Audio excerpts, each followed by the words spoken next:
này bên đi bằng một vài giờ là cá khập những hàng làm ta giờ nó lại tung luôn của mày màu mạ mong anh chặt thịt nhau pul mạ bọ bùn cùng lấy từng bua pi bằng bọ rẽ hang pul bình lục nai yuan đang công sản Việt Nam cơ trở lại nhiều ngạ lấy lấy từng lum ta rằng bần rừng bật pul bùn cùng tọ marine rằng bộ tụ bút trường cái nằm bạc mà tôi nhiều độ do cái lệ rằng pre bạc tôi nhiều mình kẹt được bạc lệ nhiều nào tại nhà chả răng tôi hằng nhà lệ nhẹ du nuôi buồn bin lệ tông đi tiạc nó buồn sang đẹp là con ngân làm một chầu xong nhiều ngẹt lời nhập mạ bạc nó lệ như vậy nhật tốt bính cơ động công an an ninh để kẹt kia nó buồn sang trăm piêng nó buồn sang lúng ta cật lời nhiều ngẹt sạt nó đẹp là duyên tọ môn như rộng bút cật lời này lệ bình tập pol mạ bạc buồn cung này lệ quan rừng lệ trong mạ bạc lệ từ nhố rồi như chịu trách nhiệm cơ bạc rồi trong ngẹt sạt cầm nước buồn cùng lên trong prime nữa đã buồn sáng được là lên tum con ngăn như vậy ăn pre nhiệt lạc lệ nó lọc mấy cái nhiệt lệ phi bằng mệt và đi xem thằng play video mấy lệ bị đa biệt. Đúng vào ngày các nhà lập pháp Mỹ kỷ niệm 29 năm ngày nhân quyền Việt Nam. Dự luật này không phải từ một đảng, nó là dự luật lưỡng đảng. 4 thành viên quốc hội cùng giới thiệu dự luật mà chúng tôi gọi là đạo luật nhân quyền Việt Nam. Chúng tôi muốn rằng các quan chức Việt Nam phải chịu trách nhiệm vì những vi phạm nhân quyền trắng trợn.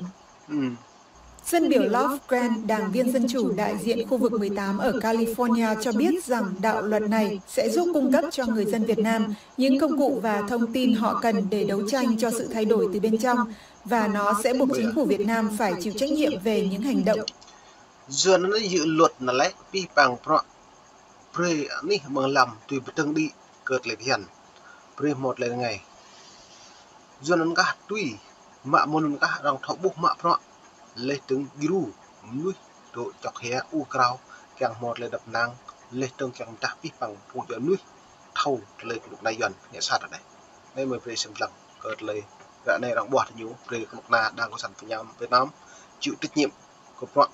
nhiều chấm phiên làm gì đập năng mạ cứ luôn rồi tàn bạo.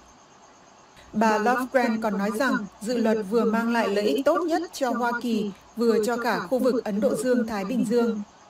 Dự luật HR 3172 còn hối thúc nhánh hành pháp Hoa Kỳ thực hiện các biện pháp trừng phạt chính đã được quy định trong đạo luật Magnitsky toàn cầu và đạo luật tự do tôn giáo quốc tế, bao gồm từ chối cấp thị thực và trừng phạt tài chính đối với các quan chức Việt Nam vi phạm.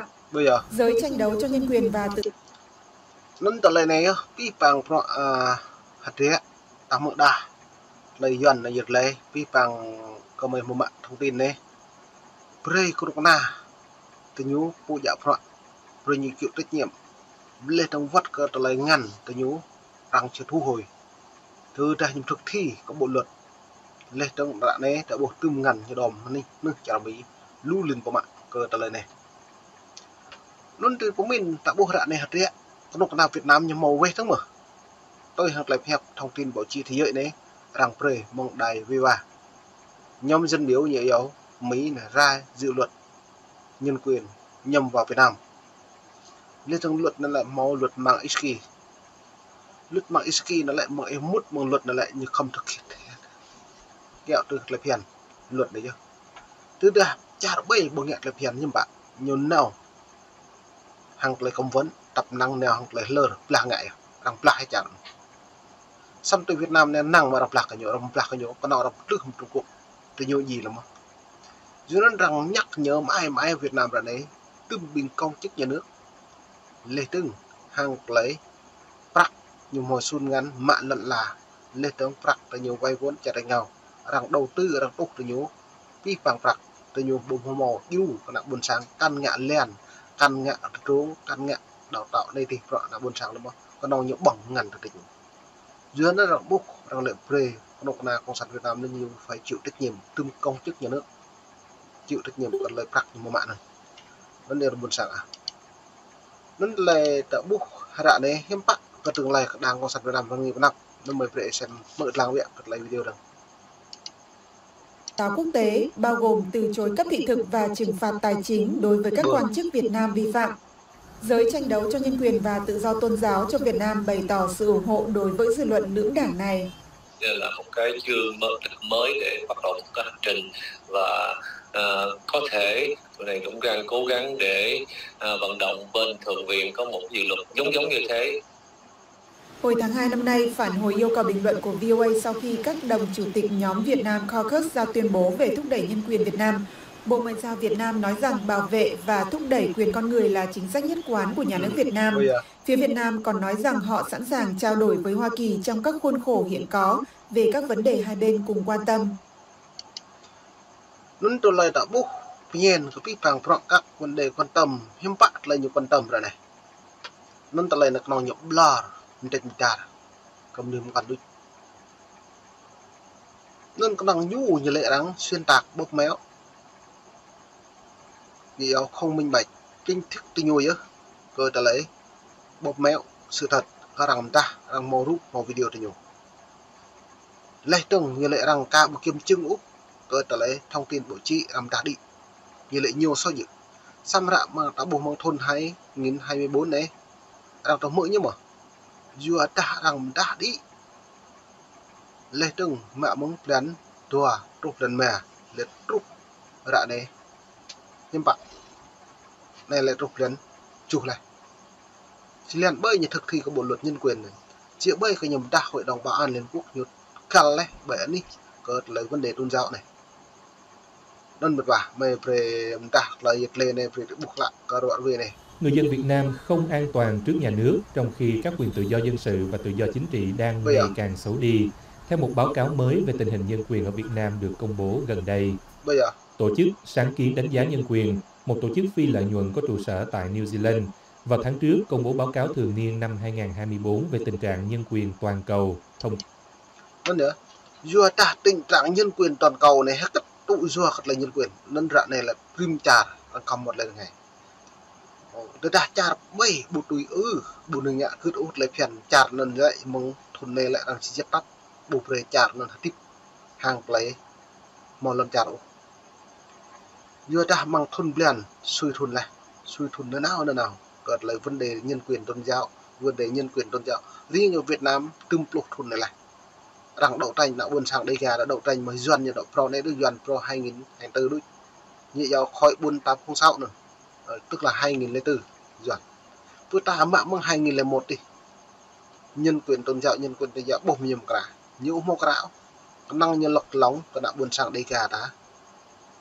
ông lại ba ca nơi Việt tách trà plơ neo plơ để kéo dài thời gian quốc tế liên quốc nhưng mà nghe tôi sam tạt được dựa nó rằng đưa lên trang mạng xã hội hay này hiện tại ta ba lần là buộc cờ trở lên này thâu ai nhú tôi đã buộc lại cho nó luật mạng ski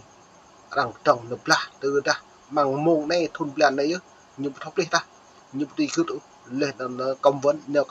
lặp lại rosa nêu công vấn lòng rồi là kẻ một lọt được làm cho nên nó mày phải xem lang biệt lại video lại này được. Tổng bí thư Nguyễn Phú Trọng làm Bộ trưởng. Tổng bí thư Nguyễn Phú Trọng không người dân Việt Nam giảm 0,3 so với điểm 4, có những vụ việc bị bắt giữ, tra tấn, ngược đãi, cưỡng bức mất tích, hành quyết hoặc giết người ngoài vòng pháp luật. Dù thiếu dữ liệu để so sánh trong khu vực, báo cáo cho rằng mức an toàn của người Việt Nam trước nhà nước thấp hơn mức trung bình so với các quốc gia khác. Về hạng mục trao quyền, Việt Nam bị đánh giá rất tệ ở cả 4 chỉ số là quyền hội họp và lập hội, bày tỏ quan điểm và biểu đạt, tham gia chính quyền, và tôn giáo và tín ngưỡng. Báo cáo nhận định rằng Việt Nam có kết quả kém hơn mức trung bình về hạng mục trao quyền, nhưng với 89,4% về quyền chất lượng cuộc sống. Báo cáo nhận định rằng chỉ số này cho thấy Việt Nam đang thực hiện tốt hơn mức trung bình về quyền chất lượng cuộc sống so với dưới đó là mình ta là nhiệt lệ và là lung vì bằng bởi kiếm chứng lọc của mình ta rõ vì cả đảng cộng sản Việt Nam cơ trở lại rạm tùm nhung ít lệ tùm nạm buồn sàng lệ tập bình mạng rõ buồn cùng ta dùng ta có biết bằng rõ còn như ngạ cho nên mày bắt mày cất bộ mày mạng rõ lệ tổng ta mày khom màu kiếm chứng lọc là màu mong đại với hoa bờ đại era bờ đại Hoa Kỳ bờ đại trên trời mới bờ đại Á Châu tự do mày tông quát bí bằng tông lùm mày thường ta được nặng buồn sang xem rằng yu ta tâm rơi liền đi cái nọc này dọn này lại mày bọc mẹo sự thật bù mò thông tin minh bạch bù ta mày cả kim chứng úp mày ta yu nó mày kim chứng pi bằng pre nhớ được ta lằng lên trong pre nhớ xem lằng vượt lại thông tin tự bày đang tự của nhớ lên trong mạng 2007 là cái nhông của tàng nên tạo buộc lại ra này mong 2023 trục ra này 2024 này nên tôm klum là đạo ruồi kèng thực thi khẩn cấp bằng thôn này từ ra như bùng ngạn lên một thôn này mất rằng chứ như kẹt từ luật bằng ích ký rằng chứ nâng bộ họa nhiều tôi ra này bố là mà đây mình đặt để đi xem rằng cợt lại rung rằng để nhiều bằng cợt lại công ngắn lên thì mong lại prak lên mong nuôi cợt lại luôn này nên xem rằng bịa mừng vẽ video được. Lên án báo cáo này là những luận điệu vô căn cứ nhằm hạ thấp uy tín của Việt Nam, nhưng giới hoạt động nói báo cáo phản ánh đúng thực tế. Nên mùa nàyเราไม่เกี่ยวchứcนี่ไปฟังไว้มุนสังขับอีกเซมลังมุมนิดมุมตาตึงกระเพมงก็ขับปาปีปังก็ได้เซมลังตาขาไม่ว่าด้วยกับตุ่มนุ่มแล้วก็ได้จีระผู้เลยบินลวนเลยมุมนิดมุมเป็นตาเลยว่าด้วยเลยเลยไปไปกับหาลุ้มด้วยเท่าเลยไปหิงย้อนนับในจุดลึกหลักกันยุบนี่บนสังขับอีก